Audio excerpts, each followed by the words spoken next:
আসসালামু আলাইকুম, welcome to my channel. প্রিয় শিক্ষার্থীবৃন্দ, আশা করি সবাই ভালো আছো। আজকে আমি তোমাদের জন্য অনুশীলনী 2.3 এর 21 নং প্রশ্ন থেকে সমাধান নিয়ে এসেছি। গত ক্লাসে 20 পর্যন্ত সমাধান দেখানো হয়েছে, আশা করি সবাই আমার সাথেই থাকবে। আমরা 21 নম্বর প্রশ্নটা শুরু করি। লিলি একা একটি কাজ 10 ঘন্টায় করতে পারেন, মিলি একা ওই কাজটি 8 ঘন্টায় করতে পারে। যে কাজটা লিলি একা করতে পারে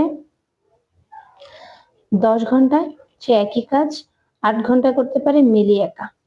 এখন বললো যে লিলি ও মিলি একত্রে ওই কাজটি কত ঘন্টায় করতে পারবে। লিলি ও মিলি একত্রে, তাহলে আমরা খেয়াল করি। লিলি 10 ঘন্টা করে একটি কাজ, তাহলে লিলি 1 ঘন্টায় করবে, কাজের 10 ভাগের 1 অংশ।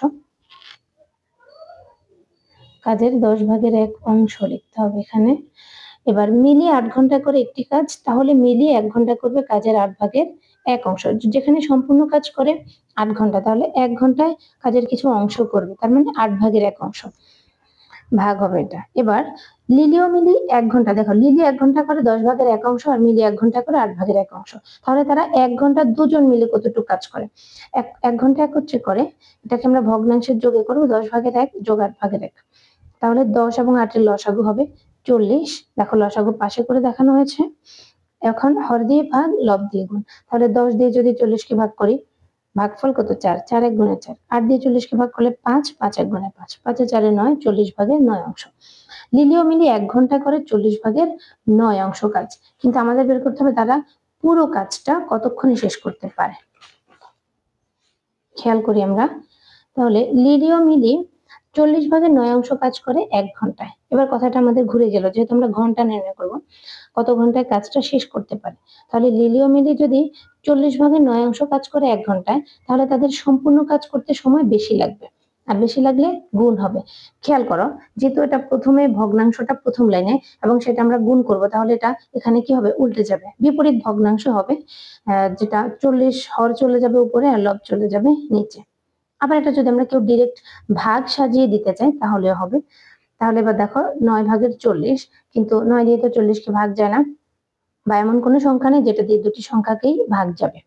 সো এটা অপ্রকৃত ভগ্নাংশ, এটাকে আমরা কি করতে হবে? মিশ্র ভগ্নাংশে সাজাতে হবে। তাহলে মিশ্র ভগ্নাংশে সাজানোতে আসলো 4 সমস্ত 9 ভাগের 4 ঘন্টা। এখানে খেয়াল করো, ভাগফল হবে পূর্ণ সংখ্যা, হর যা আছে তাই হর থাকবে, আর ভাগ শেষ হবে লব। তাহলে লিলি ও মিলি একত্রে 4 সমস্ত 9 ভাগের 4 ঘন্টায় কাজটি করতে পারে। এবার আমরা 22 নং প্রশ্নটা খেয়াল করি।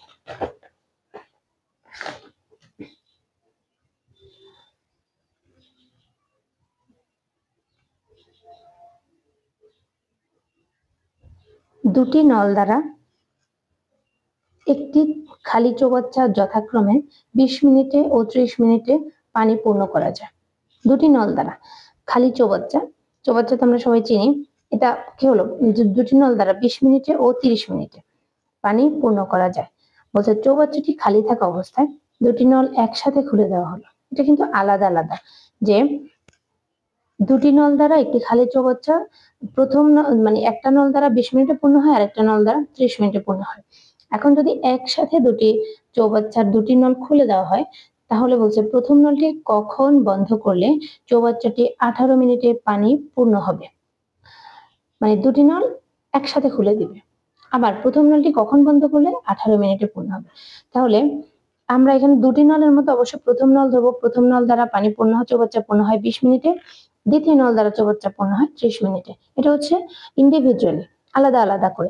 একসাথে করে দিলে কিভাবে হয় দেখি।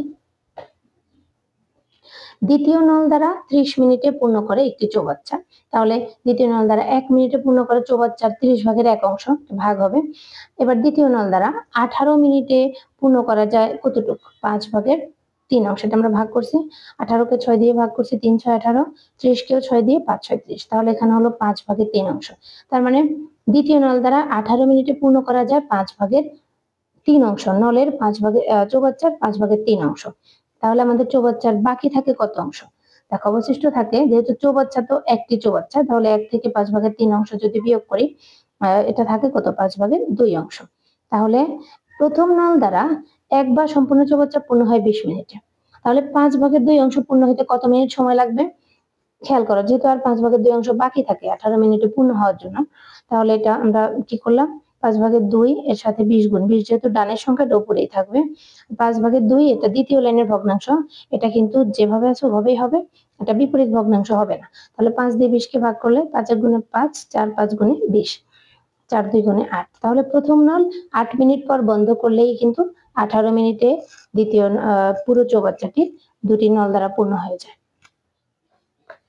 এবার 23 নম্বর প্রশ্ন খেয়াল করো, 100 মিটার দীর্ঘ একটি ট্রেনের গতিবেগ ঘন্টায় 48 কিলোমিটার। ওই ট্রেনটি 30 সেকেন্ডে একটি সেতু অতিক্রম করে, সেতুটির দৈর্ঘ্য কত? 100 মিটার দীর্ঘ একটি ট্রেনের গতিবেগ ঘন্টায় 48 কিলোমিটার। ট্রেনের পরিমাপ দেওয়া আছে মিটারে, আর সেটি কি ঘন্টায়, মানে 1 ঘন্টায় 48 কিলোমিটার অতিক্রম করে। এখন বলো ট্রেনটি 30 সেকেন্ডে একটি সেতু অতিক্রম করে, তাহলে সেতুর দৈর্ঘ্য কত? শিক্ষার্থীবৃন্দ, ট্রেনটি যখন সেতু অতিক্রম করবে তখন তো ট্রেন কি করবে, নিজের দৈর্ঘ্য এবং সেতুর দৈর্ঘ্য একত্রে অতিক্রম করবে, তাই না? তাহলে আমরা খেয়াল করি প্রশ্নটা। দেখো, যেহেতু এটা ট্রেনের গতিবেগটা কিলোমিটারে দেওয়া আছে, ট্রেনের গতিবেগ, তাহলে আমরা এটাকে আগে মিটারে আনবো। যেহেতু ট্রেনের দৈর্ঘ্যটা মিটারে, 1 কিলোমিটার সমান 1000 মিটার, তাহলে 48 কিলোমিটার সমান কত হবে? 48,000 মিটার। আবার 1 ঘন্টা সমান 60 মিনিট। এখন আমরা ঘন্টাকে সেকেন্ডে কনভার্ট করব, তাহলে 1 ঘন্টা সমান যদি 60 মিনিট হয়, এবার 60 মিনিটকে আবার সেকেন্ডে নিব, 60 গুণ 60, 1 মিনিট সমান 60 সেকেন্ড, তাহলে 3600 সেকেন্ড। 1 ঘন্টা সমান 3600 সেকেন্ড। এখানে যেহেতু আবার বলছে যে কি ট্রেনটি 30 সেকেন্ডে সেতু অতিক্রম করে, তাই আমরা এখানে দুইটাকেই, একটাকে হচ্ছে মিটারে নিয়ে নিলাম, এটা হচ্ছে গতিবেগ, আর পুরো ঘন্টা 1 ঘন্টাকে আমরা সেকেন্ডে নিয়ে নিলাম। এখন ট্রেনটি 3600 সেকেন্ড যায় 48,000 মিটার, যেটা বললো যে মানে 30 সেকেন্ডে একটি সেতু অতিক্রম করে। এখন ওইটা বের করার জন্য আমরা পুরো ট্রেনের গতিবেগটাকে, ঘন্টায় 48 কিলোমিটার যায়, তাই ঘন্টাকে নিলাম সেকেন্ডে, আর 48 কিলোমিটারকে আনলাম মিটারে। তাহলে ট্রেনটি 3600 সেকেন্ড যায় 48,000 মিটার, তাহলে 1 সেকেন্ডে কম যাবে, এটা ভাগ হবে। আর 30 সেকেন্ডে তাহলে ট্রেনটি আসলে কতটুকু পথ অতিক্রম করে আমরা আগে সেটা নির্ণয় করতে হবে। তাহলে 30 সেকেন্ডে ট্রেনটি যায়, দেখো কিভাবে ভাগ করলাম, 2টা শূন্য কেটে দিলাম, আর এখানে 30 কে যদি 6 দিয়ে ভাগ করি 5 6 30, 36 কে 6 দিয়ে ভাগ করলে 6 6 গুণে 36, 6 দিয়ে এখানে 480 কে ভাগ করলাম, 6 8 গুণে 48, আর এখানে হচ্ছে একটা শূন্য, তাহলে 80 এবং 5 গুণ করলে 400 মিটার। এখানে ট্রেনটি 30 সেকেন্ডে 400 মিটার অতিক্রম করে। তাহলে ট্রেনটি বলছে যে সেতুর দৈর্ঘ্য নির্ণয় করতে। এখন ট্রেনটি 30 সেকেন্ডে 400 মিটার অতিক্রম করে, এটা বের করলাম, কিন্তু এই 400 মিটার তো আবার এদিকে আমাদেরকে তো বলেই দিছে ট্রেনের দৈর্ঘ্য 100 মিটার। তাহলে আমরা বুঝে নিতে হবে ট্রেনটি যখন সেতুর উপর দিয়ে গেল তখন সে সেতু এবং ট্রেন দুটির দৈর্ঘ্য অতিক্রম করছে। তাহলে 30 সেকেন্ডে অতিক্রান্ত দূরত্ব সমান ট্রেনের দৈর্ঘ্য যোগ সেতুর দৈর্ঘ্য। এবার 30 সেকেন্ড অতিক্রান্ত দূরত্ব হচ্ছে 400 মিটার, ট্রেনের দৈর্ঘ্য 100 মিটার দিয়ে আছে, আমরা বের করবো সেতুর দৈর্ঘ্য। এখন এই সেতুর দৈর্ঘ্য যেহেতু বের করবো, ডান পাশ পুরো ডান পক্ষকে আমরা বাম পাশে স্থানান্তর করলাম, এবং 400 মিটার বাম পক্ষকে ডান পাশে স্থানান্তর করলাম। তো এক্ষেত্রে কিন্তু চিহ্নের কোনো পরিবর্তন হবে না। এবার সেতুর দৈর্ঘ্য এর পাশে থাকবে 100 মিটার, এখানে আছে যোগ, এ পাশে গেলে হবে বিয়োগ, 400 থেকে 100 গেলে থাকে 300, তাহলে সেতুর দৈর্ঘ্য 300 মিটার। সুতরাং নির্ণয় সেতুর দৈর্ঘ্য 300 মিটার। 24 নম্বর প্রশ্নটা খেয়াল করো, 120 মিটার দীর্ঘ একটি ট্রেন 330 মিটার দীর্ঘ একটি সেতু অতিক্রম করবে। খেয়াল করো, এটা আগের অঙ্কের সাথে একটু সামঞ্জস্য রয়েছে। 120 মিটার দীর্ঘ একটি ট্রেন 330 মিটার দীর্ঘ একটি সেতু অতিক্রম করবে। ট্রেনটির গতিবেগ ঘন্টায় 30 কিলোমিটার হলে সেতুটি অতিক্রম করতে ট্রেনটির কত সময় লাগবে?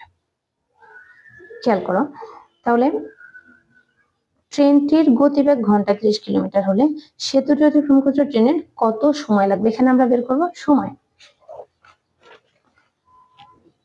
কি দেওয়া আছে, ট্রেন সেতু অতিক্রম করার সময় নিজের দৈর্ঘ্য অতিক্রম করে, এটা তো আমরা জানি যে ট্রেন যখন সেতু অতিক্রম করবে তখন সে তার নিজের দৈর্ঘ্য অতিক্রম করবে।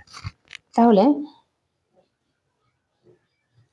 এখানে কি ট্রেনের দৈর্ঘ্য যোগ সেতুর দৈর্ঘ্য, ট্রেনের দৈর্ঘ্য 120 আর সেতুর দৈর্ঘ্য হচ্ছে 330 মিটার, তাহলে টোটাল দৈর্ঘ্য হচ্ছে 450 মিটার। এবার 1 কিলোমিটার সমান 1000 মিটার, তাহলে 30 কিলোমিটারে কত হবে? 30,000 মিটার। তাহলে 30 কিলোমিটার সমান কত? 30,000 মিটার। তাহলে এবার আসো 1 ঘন্টা সমান 60 মিনিট। ঘন্টাকে আমরা মিনিটে নিলাম। আমাদেরকে বললো যে ট্রেনটির গতিবেগ ঘন্টায় 30 কিলোমিটার। এখন আমরা এটাকে মিটারে কনভার্ট করলাম। আর বললো তো ট্রেনের দৈর্ঘ্য আর সেতুর দৈর্ঘ্য আমরা মোট বের করলাম। এখন ঘন্টায় যদি তার গতিবেগ 30,000 মিটার হয়, তাহলে 30,000 মিটার অতিক্রম করে সে 60 মিনিটে, 1 ঘন্টায়। আর 1 মিটার অতিক্রম করতে তার কত সময় লাগে? কম লাগবে সময়। তাহলে 1 মিটার অতিক্রম করতে সময় কম লাগবে, এই জন্য একটা ভাগ। এবার আমাদের টোটাল ট্রেনের দৈর্ঘ্য এবং সেতুর দৈর্ঘ্য যা 450। সে যখন সেতুটা অতিক্রম করবে তখন তো সে নিজের দৈর্ঘ্য এবং সেতুর দৈর্ঘ্য সবটাই অতিক্রম করবে, তাই টোটাল 450 মিটার অতিক্রম করতে তার কত সময় লাগে আমরা বের করব। এই যে একটা শূন্য দিছি, এখানে একটা শূন্য ভাগ দিছি, মানে এটা আমরা ক্যালকুলেটর ছাড়া যেভাবে ভাগ দিলে সহজ হয় সে পদ্ধতিটাই তোমাদেরকে দেখালাম। এবার দেখো 6 দিয়ে যদি আমি 300 কে ভাগ করি, 5 6 30, সাথে একটা শূন্য, তাহলে এবার 50 এবং 45 রইল। 50 কে 5 দিয়ে ভাগ করলে 5 10 50, 45 কে 5 দিয়ে ভাগ করলে 5 9 গুণে 45। তাহলে 10 ভাগের 9 পেলাম আমরা এখান থেকে, যে 10 ভাগের 9 মিনিট। তাহলে এবার 10 ভাগের 9 মিনিটকে আমরা নিয়ে যাব সেকেন্ডে। সেকেন্ডে কনভার্ট করলে আমাদের কাছে চাইছে কত সময় লাগবে, যেহেতু সময়ের একক সেকেন্ড, আমরা এখানে সেকেন্ডই হচ্ছে সব থেকে ক্ষুদ্রতম একক, সেটা দিয়ে উত্তর বের করব। তাহলে 1 মিনিট সমান 60 সেকেন্ড। তাহলে এখানে এটাকে 60 দিয়ে গুণ করব। গুণ করলে দেখো 10 দিয়ে 60 কে ভাগ করলে 6 10 এ 60, তাহলে 6 9 54। তাহলে সেতুটি অতিক্রম করতে ট্রেনের সময় লাগবে 54 সেকেন্ড। তো শিক্ষার্থীবৃন্দ, এই ছিল আমার আজকের মতো সমাধান।